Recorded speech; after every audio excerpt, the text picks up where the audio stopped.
Welcome to episode 40 of our board game podcast. A master screen rolling terribly. I'm your host, Detty, and joining me is my co-host, a man who's had no idea about anything that happened this past week. Not that it's any different from our regular schedule. Gaz! Say hi, Gaz. Hi guys. Yep. Well, we're going in zero prep this week, so normally I have no idea what. Yeah, I have no idea what's going on normally, and no preparation. But I don't even know what you did. Yeah, you literally know nothing. I think Nah. you even asked us in Discord, and I didn't even respond because at the time I was busy, and then I was like, oh, it's too late now. Yeah, that's it. Yeah, I'll just ignore the guy. So, so I'm basically a listener. I'm like all you people that are listening to this podcast right now. I'm like you, but in the future. So I'm also enjoying it as it comes along. Yeah, no. Well, I need you to sort of help me out here though, because I'm doubling up my prep to make up for your lack of prep. But at the same time, I can make some stuff up if you want. Yeah, probably. So it was amazing. We did really well. And all the crits. Some crits. Some crits. That's yeah, right. yeah. It's like I was there. Yeah. On today's episode, we're going to cover scenario 71. All right. And it's called Invasion of the Dock. Oh, could be at the dock. Oh no! See, this is. Were you even there? Like, no, I was. We're gonna have a little chat about two-player scenarios because we play this at two people, and we're gonna have a little chat about planning around party compositions because that actually came up when I was playing with Phil. Now we actually finished the scenario like by about 7:30. It was really fast. Oh, okay. Yeah, it was just really strange to finish so early. So we were sort of sitting there. I hadn't ordered dinner yet either. And then Phil was like, I guess I'll go home. And I was like, oh, okay. So it was a little bit different to normal.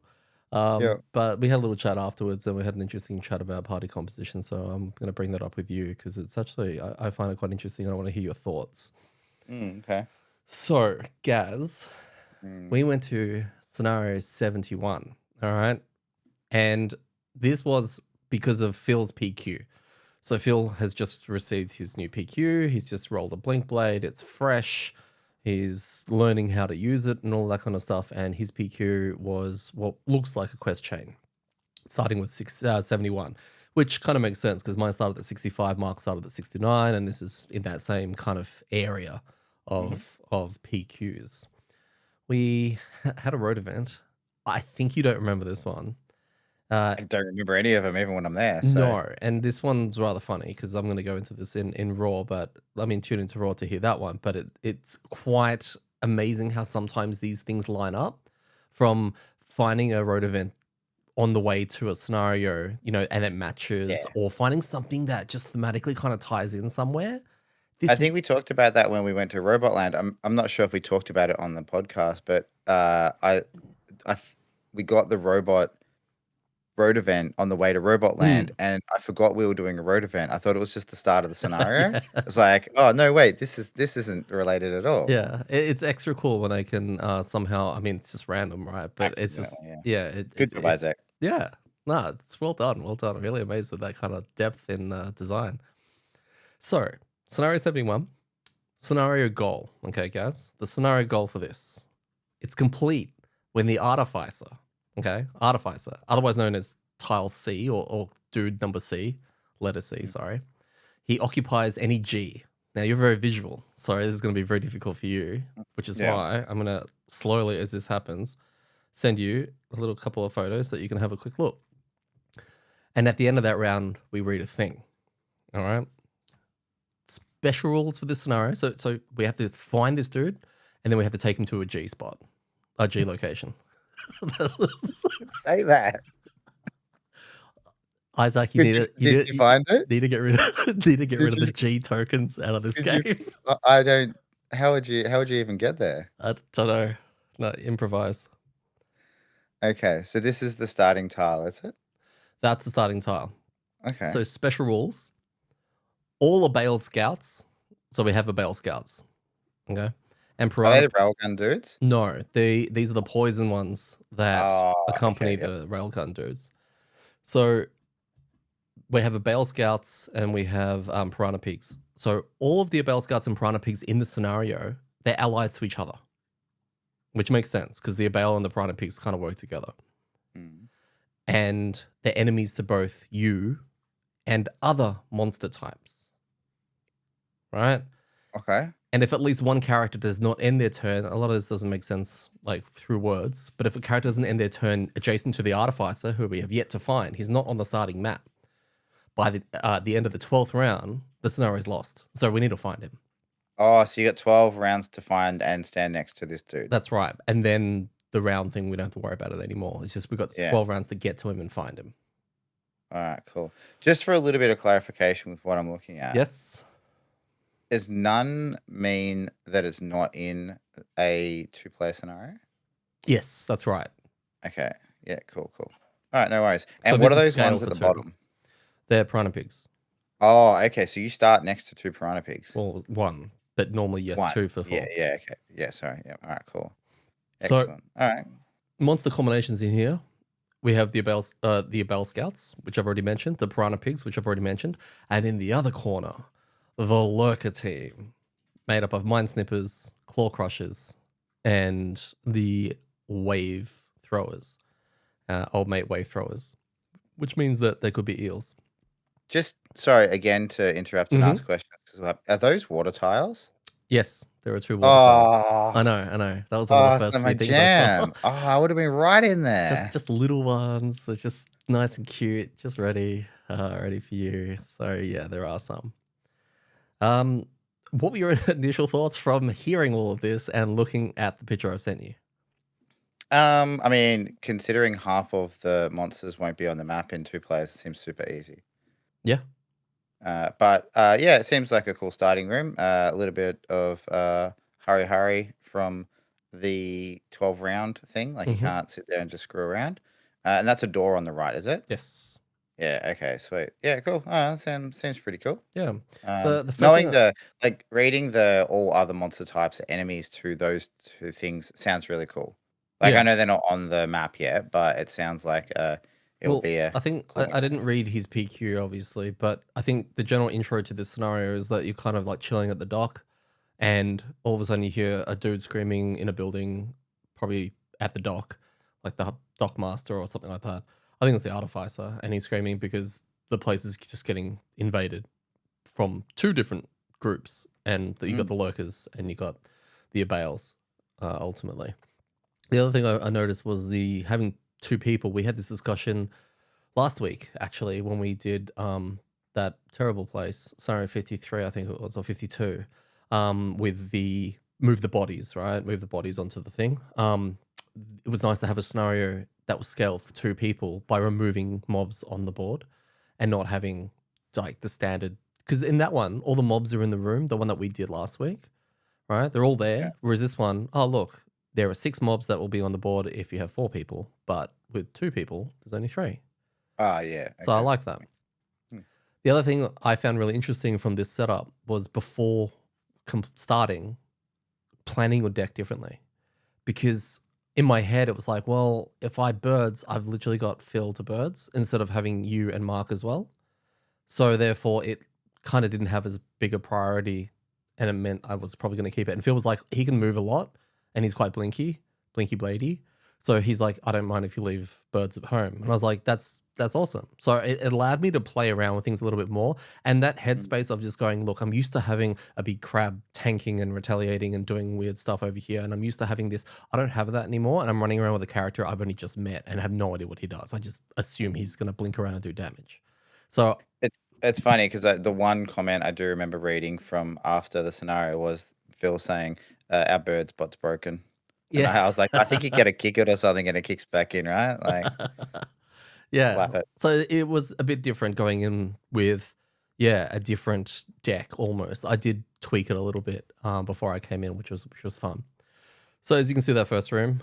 Do you think there was any problems in that first room? Like how could you have any problems? There's only 3 monsters. No, it was pretty easy. So yeah, we blew up basically the 2 normals I just dealt with, and Phil said, "I'll deal with the elite. I can kill it." And I was like, "Cool," and he didn't. Yeah. Not a neat. Like I think he's still got a little bit of media and Deathwalker. Walker. Yeah, I think in his head, because he went up and was like, yeah, and did a fair bit of damage, but didn't kill it. These things had something like 13 or something health, something dumb, because they're elites. Yeah. Okay.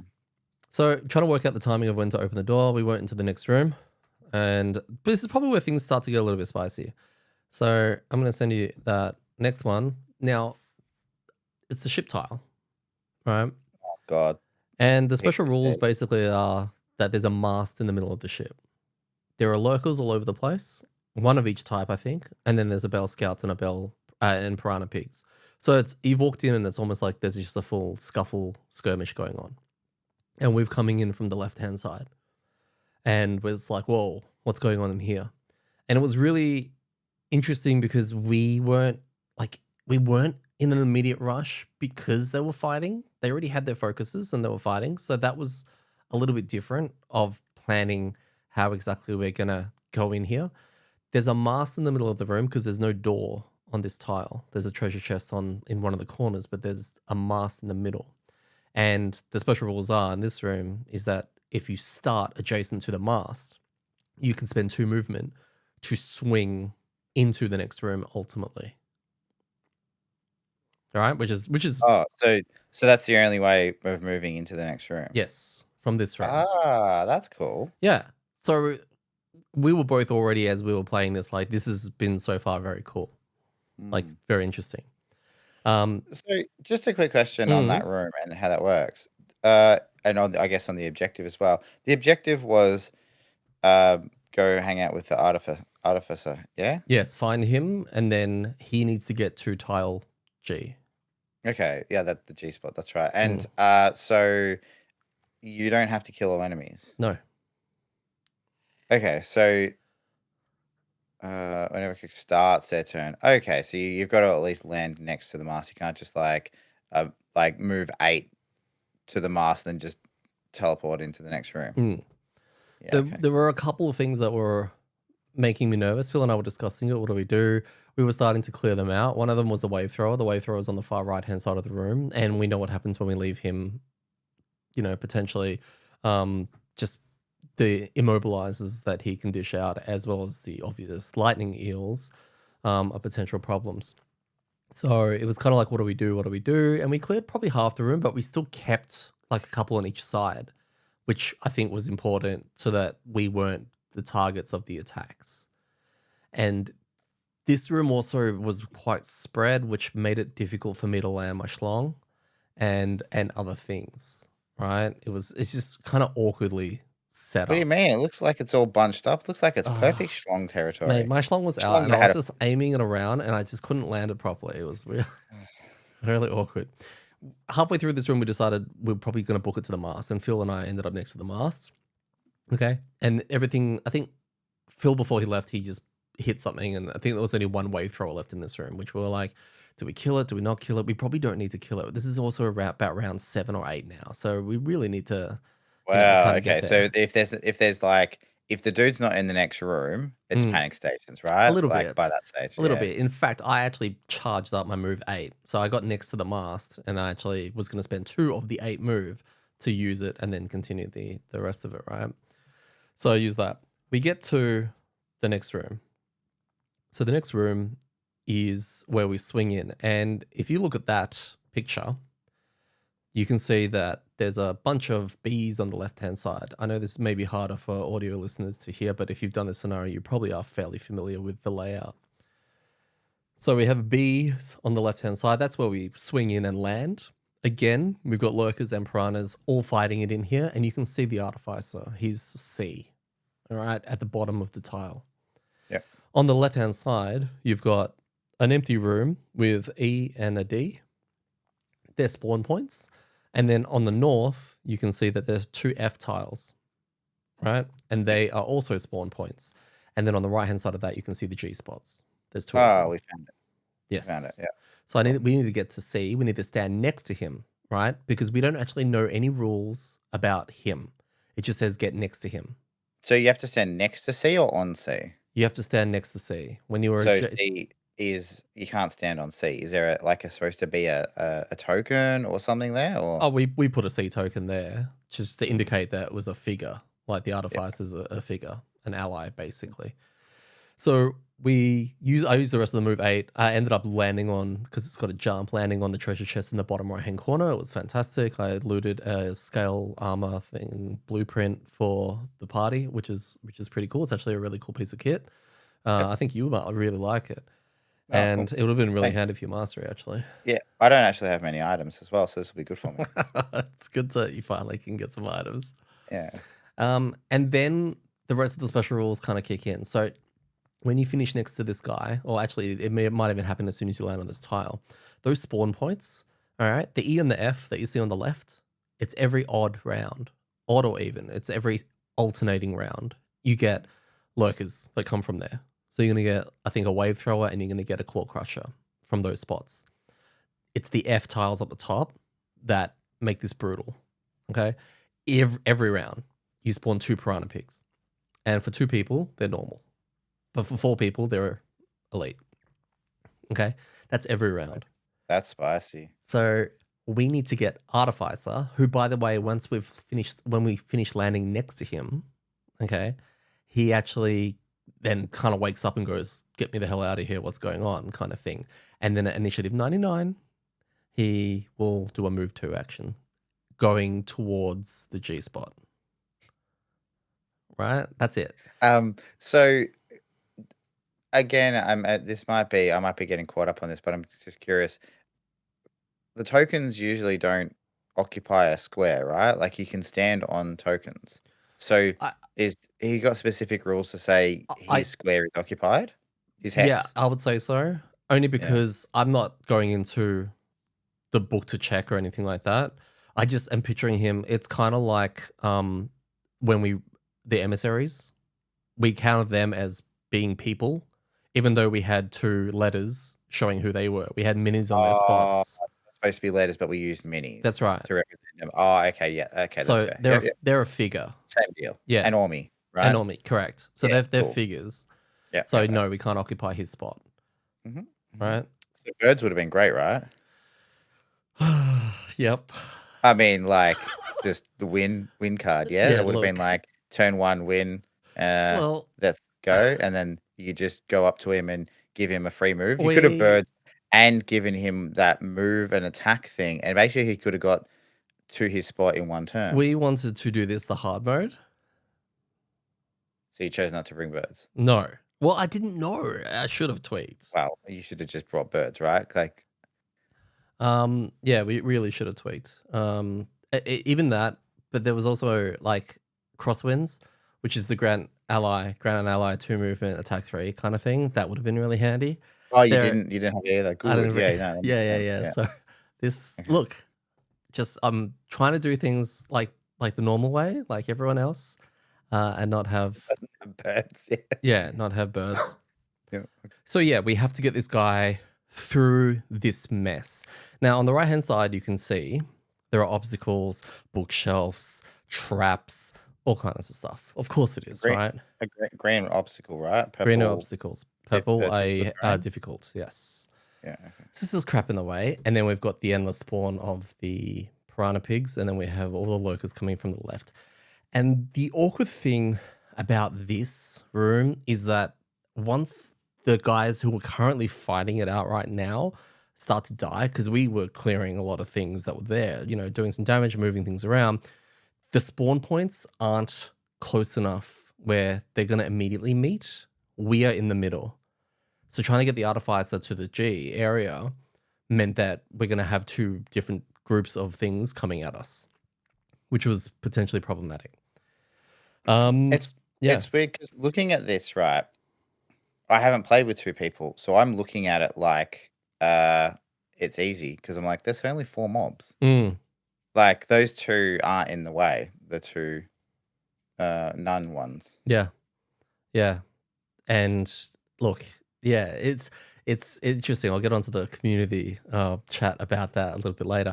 The other thing about this escort quest compared to some of the others is that we can't actually discard a card to save them.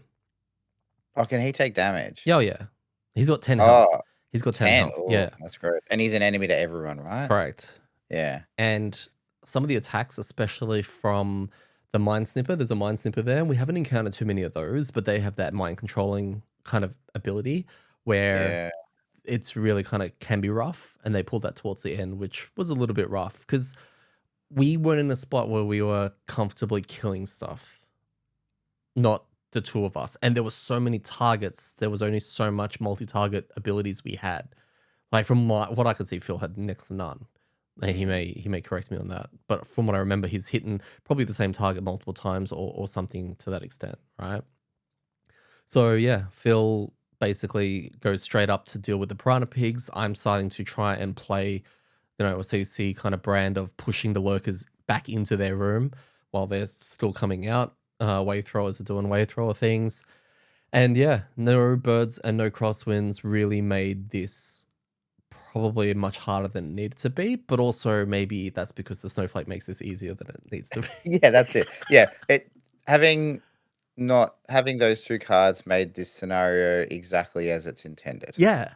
Yeah, cool. It's funny about that, right? So basically, we just dealt with them. It was trying to get the artificer there. Once the artificer, because we wanted to keep him moving, we didn't want him to ever not be moving. It was high priority for him to be moving. We just didn't have a lot in terms of helping make him move. And it was planning little things like he moves 2, making sure that we weren't 2 away from him so that we are taking up the spot that he could move into, thus forcing him to move 1. It was just a weird little thing. Then once the Mind Simple was doing multi-attacks, it was like, holy crap. And I was calculating it. Oh, he could be dead this round, but only on a ×2, right? If he pulls a ×2. It was moments like that was starting to creep in. So, yeah, I can imagine you would have had our scenario 2. Well, I mean, if the archers pull this card, we lose, right? You cannot get those situations. Well, if the priest pulled this card first and then the archers pulled that card, it was a Powerball situation, right? Yeah. So we got luck. No, we didn't get lucky. I happened to scan. Now, one of my cards, right? One of my Snowflake cards. It's called Surging Blow, I think. You've seen it before. It's a range 2, attack 3, and then a range 4, attack 3. And both times it pushes. I love this card. It's a DPS. Is that your level 8 card? Yes, 8. Yeah. Have you seen the bottom of that card? No. Well, why would I ever see the bottom of that card? You're not going to use it. Correct. Well, it came in clutch. Oh, okay. Do you not know what the bottom does? Because I didn't know until I read it. We're looking for ways to get out of this scenario and get him through, because it was a bit like Phil. Phil actually wasn't doing too badly regarding his health and his cards. He was doing okay, but I would say the piranha pigs were building up. And I did an AoE attack that involved in whittling some down and a big fat miss on another one. So we had a big amDirt then. So it was a little bit like, okay, if we can't get him there soon, Phil may just get munched. Because piranha pigs are vicious, especially in packs. And once they've got those wounds on, and Phil's running around on 9 health, right? Like max. So it could get really bad. On the bottom of Surging Blow is a card that says heal 3 or something like that, targeting an ally. Right? I think it's heal. Like something to do with supporting, like heal or do a buff an ally. I don't know, some useless garbage text. Yeah. Oh, it could be heal 3, but if I do the top, it could kill something, which means something doesn't need to be healed, right? Okay, sure. So the bottom of it is, it's a heal thing, but more importantly is that it's within range 3 and push the target 3. Ooh, and strengthen them, by the way, and strengthen them. Okay. Yeah. So he was right next to me. So if we look at that doorway, he's basically where that piranha pig is, next to the difficult terrain. Mm-hmm. The one that's not spawning, and I'm in the spot next to him on the left. I then shove him way into the next room on the tile, and then of course in the same round he goes at 99. He moves onto the G spot. Yeah, he made it, and we finish. Okay, so ultimately we won, and it wasn't too bad. It was actually quite fun. Yeah, I even wrote in my notes fairly easy. Yeah, easy, GG, easy. Yeah. Too much data, mate. Too much data. Yeah. So that's a rough idea of how it kind of all went, while still explaining how this the scenario kind of played out and how it was, rules wise. What were your thoughts on the scenario that you didn't do? It sounds really cool, actually. My favorite part was the scenario. Yeah. And how it had monsters and objectives. Yeah. Yeah. No, it sounds fun. I mean, the only gross part sounds like unlimited piranha pigs spawning at the top. Mm-hmm. I mean, like, again, I'm viewing this through a 4-player lens. Yep. Right. But that's the only thing I can see would be really gross. But it's funny because I'm even looking at this room going like, what would I do? Right? Like I spawn at B, I'd probably try to jump over everything into that doorway and just start killing pigs. Like AoE, burn everything down and grab their attention to clear a path so that at least he can run through. The person I thought who would have really hated the scenario or just felt really ineffective is Mark, without a Yeah. doubt. Especially with because you'd be teleporting between all the rooms. Like it's okay to run, but that teleport one you can't take anything with you. No. So this is a brand new setup from this one. But also, he's been laying traps on the limited space that there is because of the spawnings that are happening. There's limited spaces, but also we need that space free for the artificer to then safely move through.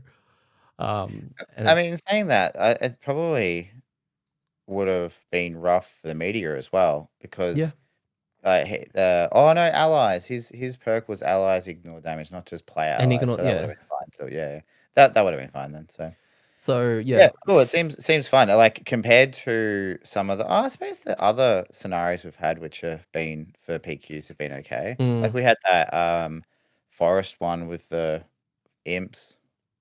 And what was yours? I only think yours are terrible because we have to wait like 12 weeks yeah, between doing that's them. completely They might fair. act. They might actually be. Oh, what? Your first one was cool. Yeah, super That fun, was the happy slide. slip and slide. Yeah. Yeah, that's right. And the last one we did of yours was okay. We had to get people to a place, I think, to do a thing. Oh, mate, I don't remember. It's been so long ago. Yeah, it's like 84 years ago. Like Yeah, literally, it's just there's so yeah, long in between drinks, right? So yeah. the other things that I had thoughts about the scenario, 4 people would have been interesting. I wouldn't necessarily think it would have changed too much, especially with that group. Apart from, you're right, the room switching with Mark situation, which would be interesting. What I've found having Phil there now with a blink blade is that I don't have anyone putting hazards down, and I really felt that. It meant that to I can still get away with other stuff, but to squeeze that little bit more damage out to then clear the room a little bit, I wanted hazards down, which meant I had to put mine down, which always feels bad because mine hurts when you go over it for everyone, including myself, right? So that was a bit weird. I kind of miss the media already. I've missed so far the Gemini and I've missed the media. It's weird, like all these other classes that need to be there to make your I class be really miss powerful, my right? Like, supports. Okay. your supports. I Yes, miss my that's right. supports. Yeah, it's interesting thinking about it because we're going to play 3 player, and you're not going to have that because I'm not putting difficult terrain down. Oh, Mm, I'm not putting dangerous terrain down. I'm putting water, and then you'll finally get to hopefully play with Mark, and that might change. Like it might mean that he needs to be, well, not needs to be, but he can be a little bit more aggressive where he throws them, and then you can push them all in. mm, Right, because at the moment, it's a lot more of well, when we had the meteor, it seemed to be a lot more of, he would put them and kinda take a section of the map, and then Phil would put things in other places, and it would be a kind of combo thing with the traps, whereas I think that most of them start at 2 or 3 damage, so they're quite, like, lower, mm. but it might be about more traps more often, Yes. right, so that you can just be pushing people into them and them blowing up, And the so stronger he gets, absolutely the stronger they will become and the more fun tricks we can do with them. So he will become my new support until he retires and because I'll still be going. So you'll see. just have to work out who's next. So Yeah, far that's it's not it. Blink Blade. Funnily enough, with the Blink Blade, really cool. Like I really dig it. I didn't quite understand from when he did his unboxing, and he was explaining how the class actually worked. But Mm, before we did this scenario, I said, "Look, I'm going to need to understand exactly how this character works and the tempo of the tokens of determining when, how often you can go fast versus slow, and all of that." It seems like a really, like, yes, it's a bit of a mind mess around, but it seems really fun to do it, at mm. least initially. I don't know after 10 scenarios or so, but Yeah, that's what it seems like on the surface level. It kind of it seems like it has the hoops to jump through to maximize your power. I think we might have said this last week. It just looks like a class that if you play it optimally and you really eke out the power, you can be really powerful. mm, Uh, Compared to the other 5 like complexity character we saw with the Gemini, where it felt like you had to do those things just to play normally. Mm, Like it didn't, you felt good because you solved the puzzle and you got to have a turn. Whereas it seems like based on the cards that Phil was showing me, he's going to get some real powerful turns. And when there's more than two people, he's not going to be the focus as much. yeah. So he can pretty much run around and do what he wants. Yes. Thematically, scenario was very cool. It was a very interesting scenario. Phil mentioned it several times during the night, and I totally agree with him. He seemed really into it, so he sounds really cool. The scouts, the Abel scouts, because we've done our tier list recently, they've kind of fallen down a little bit. They're not as scary as when we first encountered them, which was on the heist when they started off on the boat and they started like booking stuff. Really not so bad, but the pigs are still holding strong at being very scary, especially with their horde mentality. I mean, literally, there's 10 standees, so you can get a lot of them, and they hit hard, and there's lots of them, and there's very They've few. definitely been the worst out of that type of That monster. group. Yeah, that group. Yeah. And the wave throwers actually weren't even that scary. There was not enough water on here, which meant, and there was not. Sorry, let's change that. There was not enough wave throwers on the board. There was literally one in the second room, and one spawning every second round afterwards. There were barely anything because they don't really move much. They just stand there and spawn. So that was interesting to see them drop in terms of importance. And it was literally our first experiences of them was 6 starting on the board. And that's what made it a mess. Yeah. I mean, that's just again reinforcing that most of the crap scenarios, well, the scenarios we've enjoyed the least, that we've kind of gone on about and rated low, have been because they force you to do heaps of admin. Like it's not even about it being super hard with 6 constantly spawning dudes. Like that is hard, but it's the fact that you have to do it. Yes. The other thing that I wanted to mention on this scenario, there's only been one other scenario that we have engaged with 2 factions fighting each other, and that was the emissary one. Yeah. Now, do you remember what we didn't like so much about that? The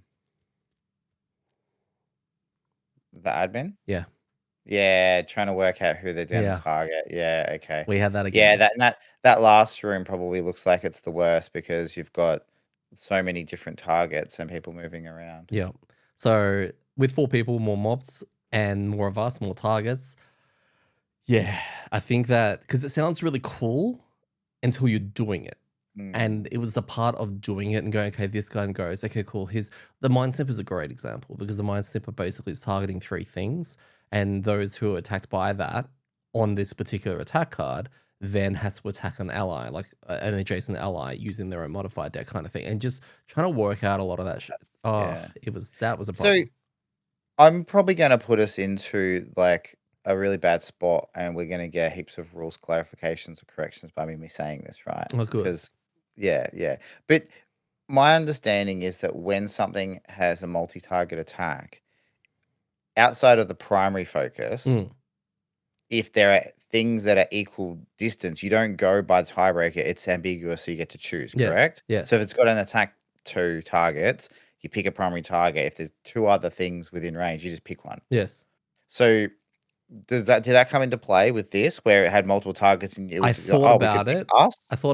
It didn't. Enemies? It didn't. I thought about it, but it didn't. Okay. The multiple target stuff came out towards the end when there were no pigs in range for the snipper.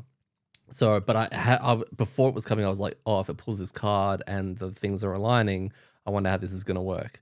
Because you're right. That would be an interesting part where, look, according to that rule, they're all enemies. Maybe we choose. It's not like, there's also the Piranha Pig players over there going, whoa, we also get to choose, guys. Like, why is it us?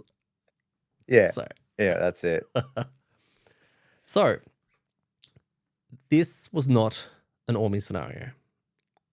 No, this one seems like it. Oh, well, hang on. He just gets stuck. Yeah, I'm almost certain that this is the worst scenario for him in the game. No, what do you mean? It's the best.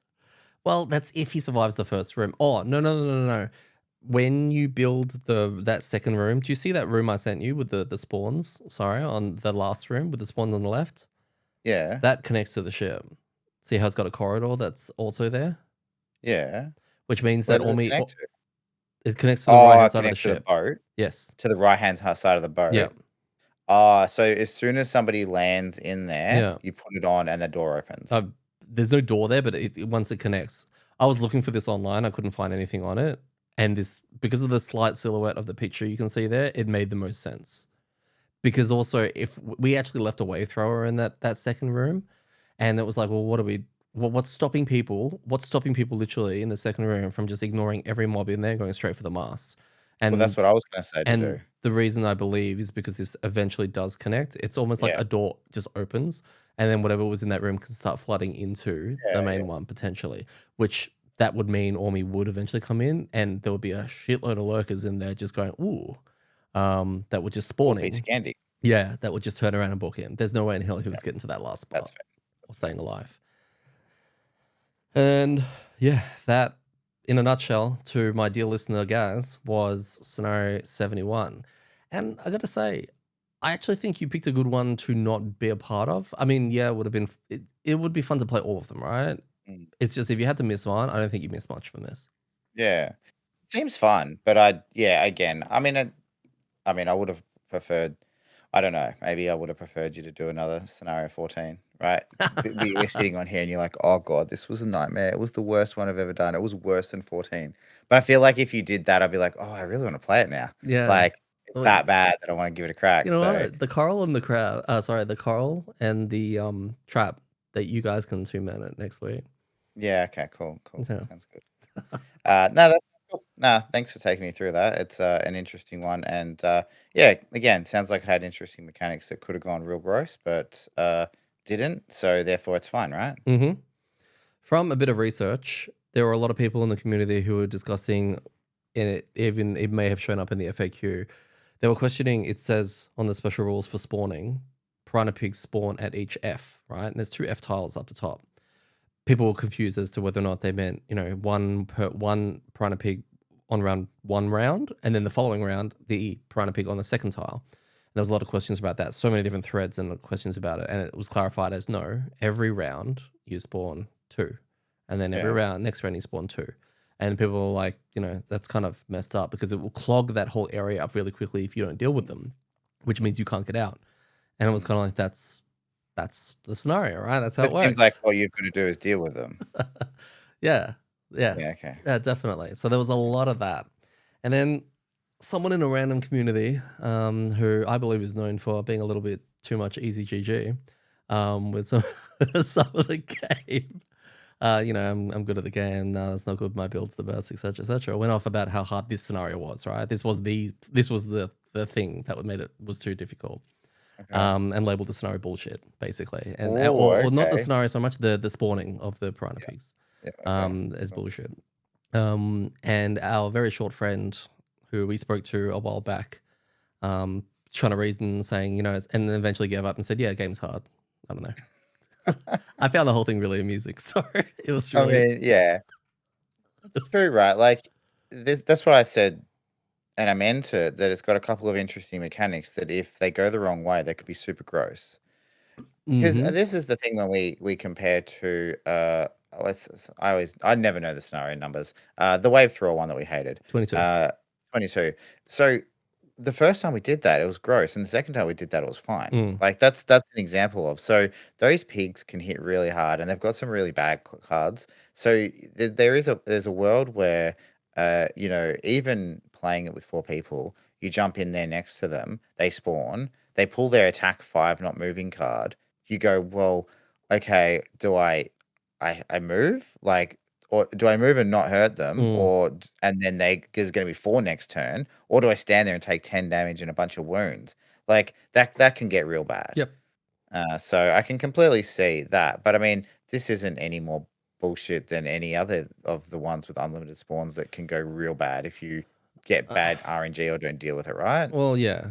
I think it's more talking about literally, oh, we can't get the artificer to the G spot because yeah, it's blocked. You can't find it. No, he can't path away to it, right? Yeah. It's blocked. Yeah, yeah. So yeah, I guess that makes sense. And I suppose this is what prompted your conversation about party composition, right?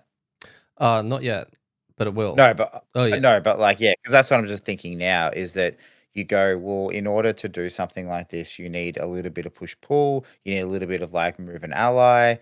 You kind of need something that helps with the objective, which is clear a path to get this dude there. Mm. And if you went in with a party of like I don't know how to think about our starting party of Bone Shaper, Deathwalker, Geminate, and Drifter. I don't think we really have any of those tools, so we would have almost had to brute force it. Like, Yeah. you know, that's the way it works, right? Like it's if you don't have the tools to kind of, I guess, manipulate the battlefield, you just gotta hope that you just have pure damage. Yeah. Uh, and I'd say that in our party, if we had level 8s and 9s of all those classes, we probably have it.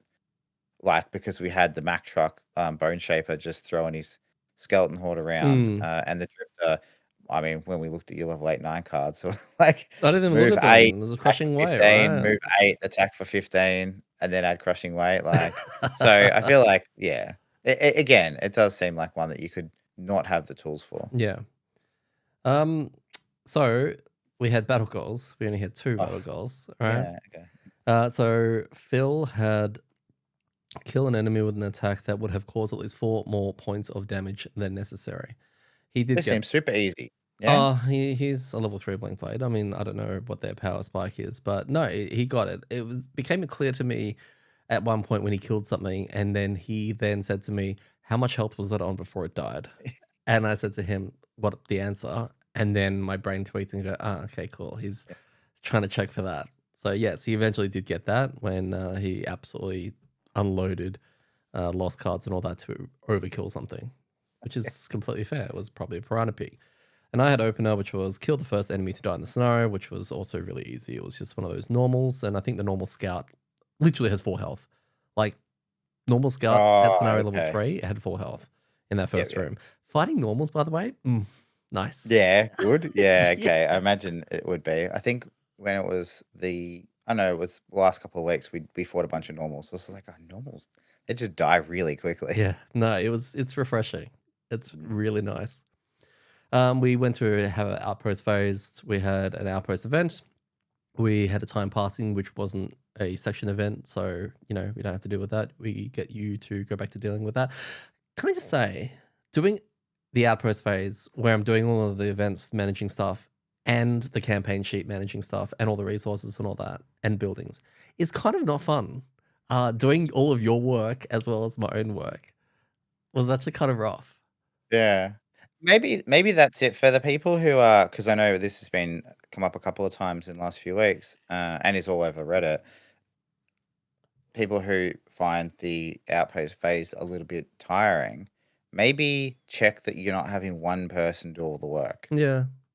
Because yeah, like I mean, just from a logistic perspective, I normally handle the sheet and do the buildings and kind of drive things along from that perspective, so that, like again, just I like doing it, so it's fine. But yeah, maybe that's it, right? Like if they've got, because sometimes these groups will have like a game master type person, and they're Mm. not necessarily doing it because they want to control everything, but it's just easier to funnel things through one person If or everyone whoever has owns the roles game. almost to keep it moving. Like who's your damage damage DPS writer, right? Just get someone that accurately can write the numbers down after everything that happens. It's a big job, by the way. It's actually a It big is. job to get You it got to right. look them in the eye and be like, true damage.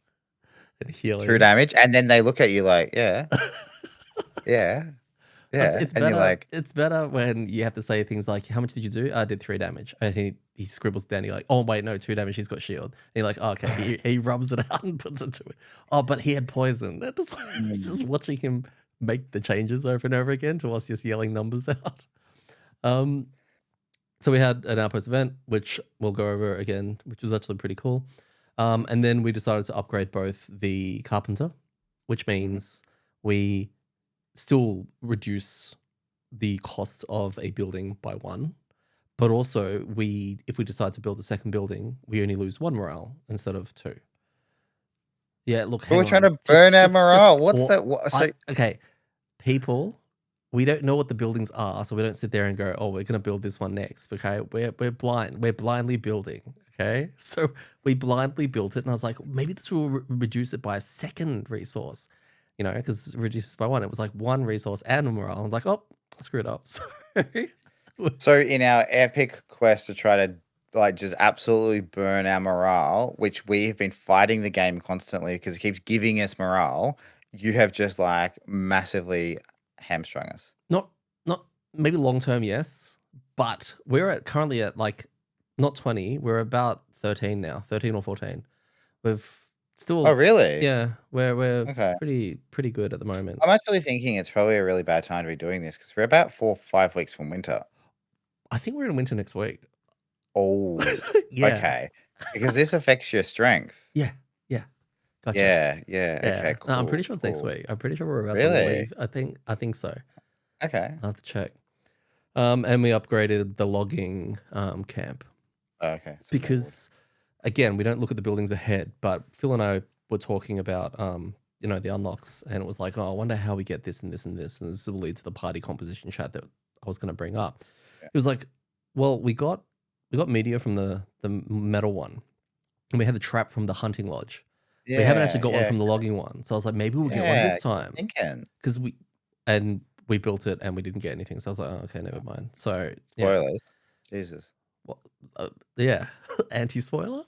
Like it Well, no, was like last I don't time. know. I didn't know that. Oh, Like, sorry. Yeah, you're learning everything now.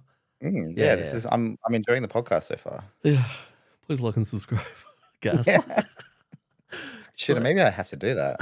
so we didn't get anything out of it, but that's fine. We got negative morale out of it, so that was pretty cool. And then no one leveled up. I'm still level 9. I mean, XP right now sucks because I don't care about it anymore. It's just rough. Rough. Let's move on to 2-player scenarios and player scaling. So not so much the player scaling, although it impacts it a little bit. This is the first 2-player scenario we have done in all of Frosthaven.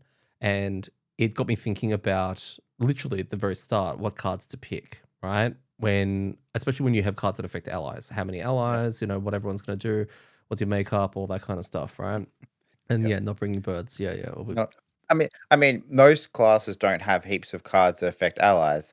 There's a couple of classes I've seen who have heaps of cards that affect allies, and you're one of them, and you don't bring them. So yeah, I mean, I'm trying to teach you all to be more independent and not rely on one person, okay? Yeah. You all need to learn. But yeah, when you have kill all scenarios, etc., and you have 2 people, we've seen some scenarios in here and we've had discussions over imagine this is 2 people, and we've gone, ooh, this has been rough. I actually believe the scenario we did was actually easier at 2. Okay, the one that we've just done, and this is what coincides with what Dwarf said to us a long time ago, where he's like he actually thinks some scenarios work better with 2, and others work better at 4. And then I think Weedy said that 3's his magic number. yeah, that For makes his sense. group. So it's interesting to sort of get these different kind of views on certain things. But it got me wondering, how would, let's say, the coral work with another character in 2 people? Do you change your card choices much? Does it affect you from a card choice point of view much? Or is it because you're not a support that affects I other think so. players? It depends on what the other character is. I don't think we've had any others that I would really change much about. What if it was Trap? No, I still have to be tanking and doing damage. I mean, I probably if we were playing 2 people, I'd definitely be going more tank. Mm. Right? I've kind of dropped off that path a little bit recently Oh, because I have haven't you? needed to. Yeah, okay. Yeah, I think I've dropped one of my tank cards and just a Is it couple your of things melee like shield one? that. No, I think I didn't bring that last time because there was range shit. But Okay. like yeah. I mean, that's the thing. Like, if I was playing the coral and there was only two of us, I'd obviously double down on being the tank and the frontline melee. Mm. So Yeah, yeah, okay. so it probably doesn't change that much. I Is more change mine based on scenario because of a few of my tide cards are like give yourself pierce or stuff like that. So you look at the things and go, nothing's got shields. I that's a waste of time. Yeah, So okay. No, that's completely fair. I guess I probably thought about it a lot more because we don't have, and I don't know about Phil, this is his first time playing a Blink Blade, so really maybe it only impacted me, but I'm used to having you there as a frontliner. So knowing that you're not there as a frontliner and I have a squishy guy who wants to be at the front line but can't really handle it, it made me go, do I have to bring more pushing and controlling? Even though I've got a healthy health pool now at level 9, mm, I'm not a tank. Well, I don't feel like one because I don't have a lot of damage reduction, and these piranha pigs and things like that can burst me down relatively quickly. So it did put in my head I may have to bring a couple more healing cards just for the sustain, and I had to tweak things like that. So I actually spent a fair bit of time at the very start of this scenario, really, because at level 9 you've unlocked so many more cards than when you're level 3. So condensing that down to your 11 card hand limit can be start to get really tricky depending on the situation, and that's what got me thinking about that in particular. Mm. But it also affects things like battle goals as well, because there are sometimes you're going to draw some that may seem easier than others. Killing the last thing in the scenario, obviously there are some ways of communicating to get some of those done, or doing something that affects your ally. Kill something after an ally's already hit it, or something along those lines, you know? It was just interesting to finally play this at 2 people and have to go through all of these thoughts that I hadn't before. Yeah. Yeah. Yeah, that makes sense. Yeah. Yeah, and look, it's probably something that it only happens to group that fluctuate with their play numbers. Because I Yeah. think if you're going between 3 and 4, you're probably not making those big changes. But a group that plays at 2 all the time would just have that mindset, and a group that plays at 4 all the time is probably the same. So yeah, you're right. Imagine if you had a group that changed numbers of players kind of constantly, then yeah, you'd have way more of that every time you played. Mm. And then you've got Because the yeah, different. you're right. Effectiveness cards, some go up and some go down. Some become redundant. Hmm. There's also the scenario goal kind of situation where the kill-alls, the action economy that you mentioned a long time ago, when you go from 4 people to like 2 people, you know, you lose 50% if one person misses, especially on a kill-all scenario that's brutal, right? So the makeup of this scenario type being a kill-all versus a pick up and deliver like the one that we did last week, you know, versus escaping ones and all that. It's interesting how different they can probably impact the difficulty of that particular 2-player scenario. And it's just Actually, it's funny because you mentioned that now. I think if we played with 2 people, if I was playing the crab, I'd bring a lot more make water cards. Because giving myself advantage mm, on every attack, it's like again, it's a mitigation to that action economy, like kind of dip if you miss or draw your red cards, which most half my deck's red, right? So it gives you that's probably what I would look to do is trying to mm. have a bit more of that. Yeah, okay. Yeah, cool. Well, Yeah. this is probably the only time it'll actually happen that I can think of, running as 2. So it was cool to get that. And like I said, it was nice that we one shot it, but also we weren't stressed because once we saw the way it planned out, it was Phil and I think we even mentioned if this artificer gets booked, we just go again. Like we had so much time still. Yeah. So it wasn't stressing us out too much. It'd be awkward if we didn't make it and we had to do it again next week with you. That would have been rough. That would have been so funny if you're like, "Oh, yeah, we failed." I'm like, "Oh, that sucks." You're like, "Yeah, 4 times." It's like, "Oh, okay, Yeah, alright, Phil's really?" level 9 now. Yeah. So I had a conversation with Phil about the retirements to come and our group composition, and we've kind of gone from a stable our first group, which wasn't intentional. We hadn't picked that first group that we made. It was just a mishmash of different styles, and we made it all work, and it's evolved into what we had up until recently, which was the crab tanky style with his water, 2 out push pull through all the hazards terrain in the world, and now traps. And it's slowly taking on its next evolution, which we've lost the Mm. media, which really hurts, and we've taken on a blink blade, which is really exciting.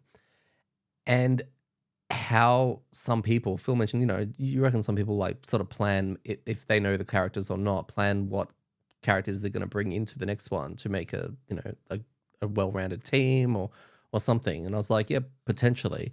Like we can't do that unless we're basing it off what we think the class kind of does.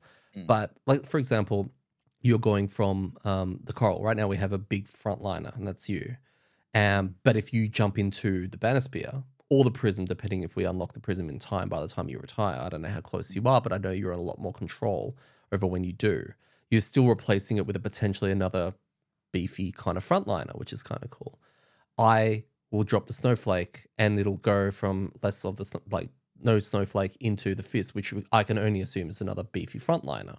So it's kind of like the group has shifted, and it's going to be potentially heading towards a 3 melee 1 trap kind of group, which is quite fascinating to sort of see the style of every scenario will have a completely different feel, right? And I mean, we know the Banisphere. Like, how likely are you to pick it? Well, I mean, what are the other options? There's a shackle. There is two. Yeah. So the Yeah. Banisphere and a Shackle at the moment. I think they're the only two that have yet to be touched, Yeah. I forgot we had the shackle. which I we know don't nothing know. about. Like, I get what you're saying. I guess, yeah, it would probably be a conversation with everybody and to make sure that we, from what we think, we're not screwing ourselves over in some capacity, like by picking like a weird combination of characters. Mate, I would be all for that. I'd love that. Well, yeah, yes and no. Like if we knew things were not going to work, right? For whatever reason, we just I don't know. We're at a stage where we've got to pick characters we all know, and we just know that changing two characters into another two is just going to make it super janky for some Mm, reason. I don't know what the situation is. Then maybe you'd say no, but yeah, I'd probably just say just play what you want. Like my choice will be to check what people want to play. yeah. If we have the shackles and the banner spear, I've been looking forward to playing the banner spear, even though I Mm, know nothing about it. So I'd probably still go with that. But if like I don't know, if you Phil and Mark were all like, "Oh, that sounds like that's terrible. I don't want to play shackles ever. Like that sounds like the worst class ever." I'd be like, "Okay, well I'll play it then, because mm, otherwise it's going to sit there." So yeah, I'd probably more just ask what everyone else wants to play, before I pick. mm. But yeah, that's unless the prism's there, because as I said, it's been recommended to me a couple of times, and so I'd probably jump onto that. I Um, just I just can't wait to see what that thing's oh, all I about. can't wait to see it. It's like I'm so pumped for There's seeing why it's melting that's people's brains, that's what and I then mean. complaining about it every week for Yeah. about the next 15 weeks. Yeah. It's just it's an unlock, but it's not an unlock that, oh, what does that do? It's well, it is that actually, but it's Mm. the fact that it's an unlock. We know it's in the game. It's kind of, been recommended to you. Why? I Well, just that's want to the see I'm why. as excited for unlocking a new class and seeing it as I get when the new classes open up. I love that excitement. That's why I don't look at anything, because I get to keep enjoying that. Like even when Yeah. Phil opened the Blink Blade, checking out some of the cards, how it works, I was like, "Oh, that's awesome!" Like Yeah. it's really cool to see the mechanics. I'm as interested to see the mechanics and how it works as I am to know A, why does it melt your brain, and B, why have people recommended it to me? Like, as excited about those as the actual class. And the answer, funnily enough, might be it's just trolling you, and it's actually like terrible. 100%, 100%. It could somehow, because I've never done any research, be voted the worst class in any Haven game. Maybe the worst class in any dungeon crawl game ever, right? Wow. I mean, that could be it, right? And that's why they want me to play it, so they can hear me complain about it for 15 weeks. I mean, have you heard anything from community point of view? Like Weedy said, it was the one that he doesn't like the most, right? And people have Mm, said that. Has anyone actually said, yeah, it's my favorite? I don't know. I don't look up stuff. Oh, okay. I haven't come across it. No, Um, I haven't looked at anything. Like, I don't tend to just not. general chit chat sometimes. I'm just when people are talking about classes and they, avoiding spoilers and all that kind of stuff. And people are like, yeah, I like this, I like this, I hate that. I have never seen anyone go, it's my favorite. That's It's all. I mean, it's all the spoiler tags. See, I never know what people are talking about. Like, if Yeah. someone in the Frosthaven Discord was like, "I really hate the Prism. They're the worst class ever, and I never want to ever think about them again," it would have a spoiler tag, so I wouldn't know what they're talking about. I'm like, "Well, that person really hates something. Mm, I'm not sure what it is, but maybe I'll tag this and come back once we've unlocked all the classes, and I can click the spoiler tag." yeah. Actually, that'd be a really cool feature if somehow Discord knew what you had unlocked, so you could like customize your profile. So when you spoiler something, you like give it flair in a sense, so that it would That auto sounds messy. unlock. Oh, 100% it'd be messy, right? But like it'd be cool if I'm sure we can do it with AI. Mm, yeah. Okay. But yeah, anyway, yeah, cool. Yeah. So I guess ultimately what I was summarizing up with that thing is that not that we should plan around making a certain lineup or anything like that. It was just more I like the fact that the evolution of party makeups and how it alters everyone's perceptions of playstyle and everyone's role and all that kind of stuff. And what I mean by role is everyone's a DPS. Doesn't matter what Mm, you are. that's it. Well, interesting enough, right? Like talking about modifying your role composition based on, so your party composition based on what you know the class are going to do. We almost did the opposite, right? Because when we fell into Crab, Meteor, Snowflake, and then Trap, right? We didn't plan that, No. right? Because we had, like, I had the crab. I think you got the snowflake. I got the crab, and then we had the meteor unlocked. So Phil jumped on that, and he was umming and ahhing between meteor and a couple other things. And then we got to the point where Mark's like, "Well, I'll play the trap." And then we actually kind of went to the community a little bit to work out, is that a bad idea, right? Mm. And we're like, is this bad, right? And not from a like, is this not going to work that well, but more just, is this stupid? And I mean, resounding was like, no, that's like the power combo of like the game, right? Like everyone's like, that's like the, and so we didn't seek out that synergy. It was more like we were checking to make sure it wasn't going to make really unfun for a bunch of people. Well, Um, it's funny how you say that. You're right. When it comes to unlocking the characters that we had, I think it was the fourth scenario, deciding between the fist and the snowflake. What was our mm, thought process in that room behind why we picked the snowflake? Because uh, scenario 2 was the one where the snowflake, it was the snowflake one. Literally after mm, scenario 1, you make a choice. Do you go the sneaky no, weaky scenario way? three, Huh? scenario three. No, scenario 1, once you finish it, you go, Mm, you unlock 2 and 3. yep, And you yep. can only pick one of them. And one of them you meet the snowflake, and the other one you meet the fist. Oh, okay, yeah, And they both lead to scenario 4 where they're fighting, but you come from yeah, different entrances, okay, right? yep, yep. That's the kind of way it's built up. So that we've come in there, and for some reason we've just gone, hey, there was something that our thought process, I think it was might have been something along the lines of, it looked like the one that had less health and the fist looked harder to kill, so we may as well kill the fist, or something like that that caused us to pick it. Yeah, yeah, you're right. I don't know. I don't know what it was. I think the fist Um, was booking the snowflake, and it was kind of like, well, kill that guy because he seems the harder one to take down.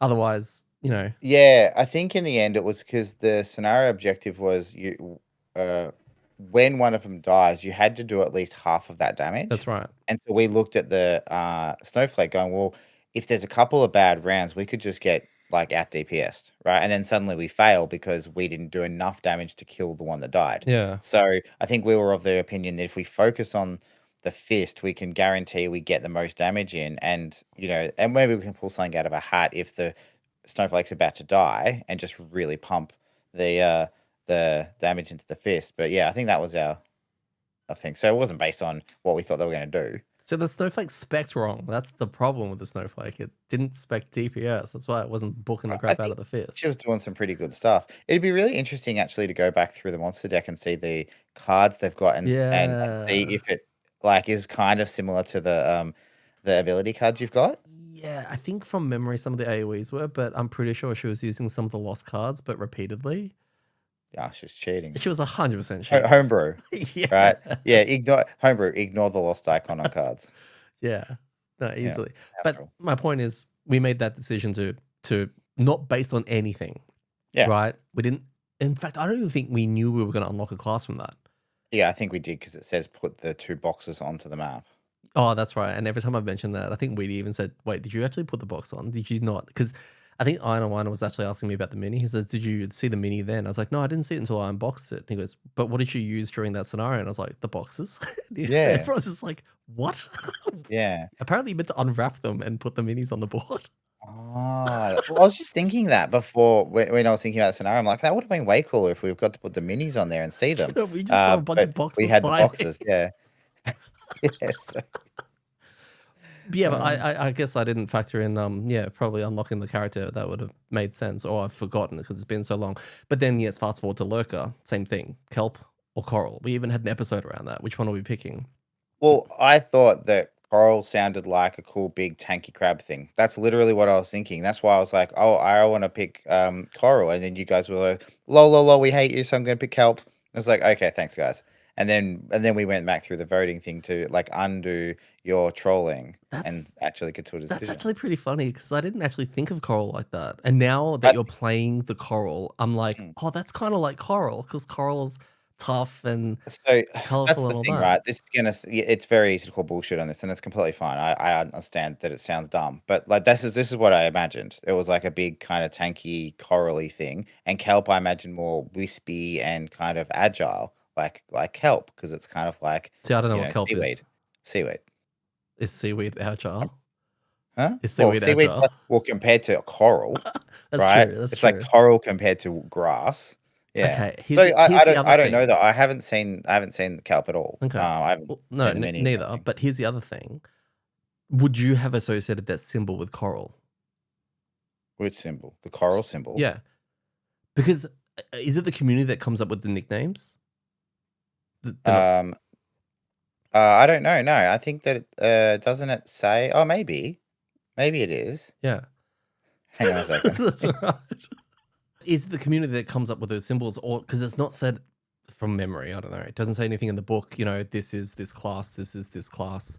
You know, that's coral. It looks like grass. Yeah, that's true. Is it though? Because we knew it was coral kelp, or did we not? And But did we get that from the community? coral is well, I think it was So community. I think it was. I think I've gone in there and okay, just gone. These are the names of the unlocks, so that when we record it, we're not, you know, yeah. we're calling Well, things correctly. I mean, yes, it does look like coral. Like I think that's what. When I No, think because I'm coral, sure coral that looks when like we unlock like them in the broccoli. moment, huh? Coral kind of looks like cauliflower, like broccoli, right? To me, I'm sure when we got the classes and we got them and we did because it was you, me, and Phil that were playing because we did it after we unlocked it after scenario 14. mm. So I'm sure that we were like, okay, which one are we going to pick? Because we had to pick. And I was like, okay, cool. All right, let's vote. I was like, oh, well, I really want to play coral. And then you guys were like, kelp, kelp. Like, we didn't say, I really want to play this flower looking thing. And you guys, oh, we both I picked this grass looking thing. I wonder if it's because I looked into it already, like the symbols linked to the pet Maybe. names. I Because mean, unless it says it in the book. unless it says it in the book, I'm pretty sure it comes with just the symbol, and I'm purely Oh, memorizing. I think it's just like it just has the symbol yeah. of what they're talking about. Like, you know, with meteor, it literally has a ball on fire kind of thing. Yeah. Because Okay. even the kelp looks like a leaf. Like Yeah. how do you Yeah. even? Yeah, it's just Maybe you didn't. If it doesn't say it in the book, then you must have looked it up and told us what they were. yeah. Like, you must have known that that was a thing or what they were called, because I'm pretty sure from unlocking or from the decision point, you knew we knew we were calling by coral and kelp. Yeah, So, I think so. uh, well, what's funny is when I was looking through because I had the competition on Reddit with all the different art stuff and contributions. I was posting something and I didn't know whether to put in like the name of the class or the name of the box, like, so because I was about to type the name of the actual class. I'm like, oh no, wait, no one else is doing that. They're all calling it by the secret name, Mm, right? So, like coral, for example. So it's interesting because, yeah, you're right. Has that just been the agreed upon name that they have chosen for it? that's what I'm not sure about. But Yeah, Gloomhaven would have gone through something similar, and whether or not there's an official thing that went out. And everyone, please don't spoiler. Please use these names. yeah. You know, It's true because, yeah, like Angry Face, like Moon, like things like that was Gloomhaven. yeah, Yeah, okay, yeah. cool. Music Note. Yeah, cool. Yeah, that's interesting. I'd be Well, keen some to of them know. seem very straightforward, like Snowflake. Snowflake can't Hmm. really be anything else than fierce to make sense, right? It's just some of the other ones. It's interesting. I think it was look. I don't know all the classes from Gloomhaven, but one's called Cthulhu, right? Yeah, maybe. I think there's one called Cthulhu, and it kind of Okay. looks a little bit like that, which makes sense. It's just Yeah, I know which one that is. yeah. Yeah, okay. Hmm. Okay, so last of all, where are we going next? Have we decided what we're doing tomorrow when I see you and Phil? Are we completing the Algox quest chain? Are we saving that for Mark? I haven't Oh, spoken no, to no, him. that's boss. No, no, no. We're 100% waiting for Mark. Okay. That would be dumb to that would be so rude. Oh, Like okay. like, hey, oh, sorry, we've watched the last episode without you, but we can tell you about it. Yeah, well, you Like, can listen to the podcast. yeah, listen, yeah, no, that would be super rude. No, no, there was a side quest that I thought I looked at and I thought we could do. Okay. Um, I think there was like a generic looking one. So it was, well, two things. We can either do a generic looking one and that wasn't like not the you stab yourself type one, which I'm not going to go into any more detail. Or if Oh, Phil right. unlocked this follow up to his, we could do that. No, he has to wait. Okay, He it's has to away wait. like 100 years. Yeah, okay. Not as long, not Snowflake Not length, Snowflake. but I think it was something like 5 or 4. I can't remember. Yeah, okay, cool, cool. Yeah, so probably that. Like pick a general one. Yeah. Oh, actually, I think I specifically found one that I wanted to do. Okay. So, All yeah. right. Hopefully you can remember that. Yep. Well, thank you very much. We're going to wrap it up there. Thank you so much for listening to another amDirt episode. Join us next week as we have a special 3-person scenario session with Phil, Gaz, and myself. And Gaz and Phil will probably discover some broken combo of Crab Blade while I'm in the corner getting yelled at for having subpar hazardous terrain. I've been Detty. I've been joined by Gaz. And look, remember, when it comes to rolling terribly, it's better with 2 people.